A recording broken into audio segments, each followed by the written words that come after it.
एक प्रसंग के अनुसार एक दिन एक युवक स्वामी विवेकानंद के पास आया।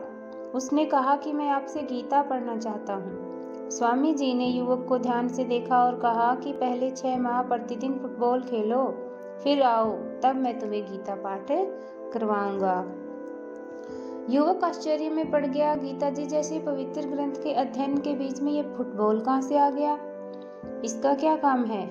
स्वामी जी उसको ही देख रहे थे। उसकी चकित अवस्था को देख स्वामी जी ने समझाया कि बेटा, भगवत गीता वीरों का शास्त्र है। एक सेनानी द्वारा एक महारथी को दिया गया दिव्य उपदेश है। अतः पहले शरीर का बल बढ़ाओ। शरीर स्वस्थ होगा तो समझ भी परिष्कृत होगी। गीता जी जैसा कठिन विषय आसानी से आप नहीं समझ सकोगे। जो शरीर को स्वस्थ नहीं रखता, सशक्त सजग नहीं रख सकता, अर्थात जो शरीर को नहीं संभाल पाया, वह गीता जी के विचारों को, अध्यात्म को कैसे संभालेगा? उसे पचाने के लिए स्वस्थ शरीर और स्वस्थ मन ही चाहिए। गीता के अध्यात्म को अपने जीवन में वो कैसे उतार पाएगा? दूसरी एक घटना के अनुसार एक दिन एक अंग्रेज मित्र तथा को-मूलर के साथ स्वामी विवेकानंद किसी मैदान में टहल रहे थे। उसी समय एक पागल सांड तेजी से उसकी ओर बढ़ने लगा। अंग्रेज सज्जन अपनी जान बचाने को जल्दी से भागकर पहाड़ी के दूसरे छोर पर जा खड़े हुए।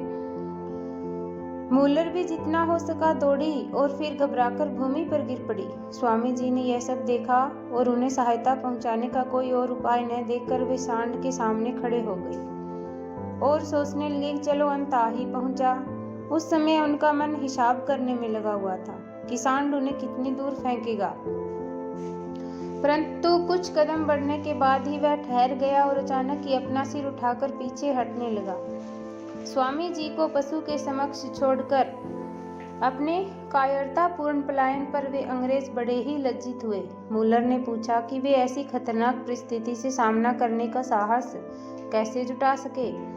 स्वामी जी ने पत्थर के 2 टुकड़े उठाकर उन्हें आपस में टकराते हुए कहा कि खतरे और मृत्यु के समक्ष वे अपने को चकमक पत्थर के समान सबल महसूस करते हैं, क्योंकि मैंने ईश्वर के चरण स्पर्श किए हैं। तो ऐसे महान विचारक थे हमारे स्वामी विवेकानंद जी, जिनसे हमें बहुत कुछ सीखने को मिलता है। आगे भी ऐसे प्रेरक कहानियों के लिए हमारे साथ बने रहिए। धन्यवाद।